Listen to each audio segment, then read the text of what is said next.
অনেক সময় আমরা দেখি যে কিছু কিছু বাচ্চাদের ডেসিডুয়াস দাঁত মানে দুধের দাঁতগুলো পড়ছে না, কিন্তু তার আগে বা পেছনে নতুন দাঁত বেরিয়ে যাচ্ছে, পার্মানেন্ট টুথ বেরিয়ে যাচ্ছে।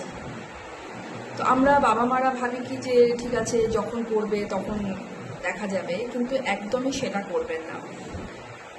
বিভিন্ন কারণে কিন্তু এই রিটেন্ড ডেসিডুয়াস থাকে। সেটা হতে পারে জিনগত কারণ, সেটা হতে পারে অ্যানকাইলোসিস মানে দাঁতগুলো কোনো জবনের মধ্যে, সেই জবনটার মধ্যে আটকে আছে, বা আপনার কোনোভাবে ওর পার্মানেন্ট টুথ বার্ট, যেটা ওর ওই দাঁতটা পড়ে পরের যে নতুন দাঁতটা বেরোবে সেটা নেই, সেই কারণেও রিটেন ডেসিডুয়াস থাকতে পারে। তো সেক্ষেত্রে অবশ্যই ডাক্তারের পরামর্শ নেবেন, কারণ এই সমস্ত ক্ষেত্রে যদি আপনারা দাঁতটাকে রেখে দেন তাহলে দেখবেন যে পার্মানেন্ট টুথ যদি থাকে তাহলে হয় সেটা বাইরে দিয়ে বেরোচ্ছে বা ভিতরে বেরোচ্ছে, ভিতর দিক দিয়ে।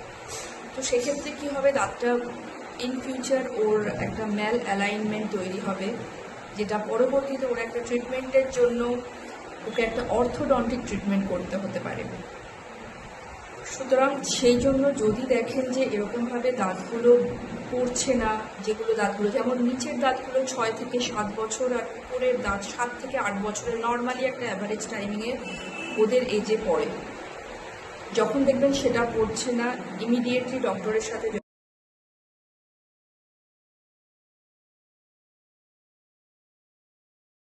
রিটেন ডেসিডুয়াস আছে কিন্তু লিঙ্গুয়ালি বা ভিতরে বা বাইরে দাঁত, নতুন দাঁত বেরিয়ে গেছে, তাহলে অবশ্যই দাঁতটাকে তুলে নেওয়া উচিত। গৌরী ডেন্টাল ক্লিনিক সবসময় আপনাদের সাথে আছে। যদি কোনো রকম কোনো এনকোয়ারি থাকে নিচে দেওয়া নাম্বারে যোগাযোগ করবেন। Thank you so much.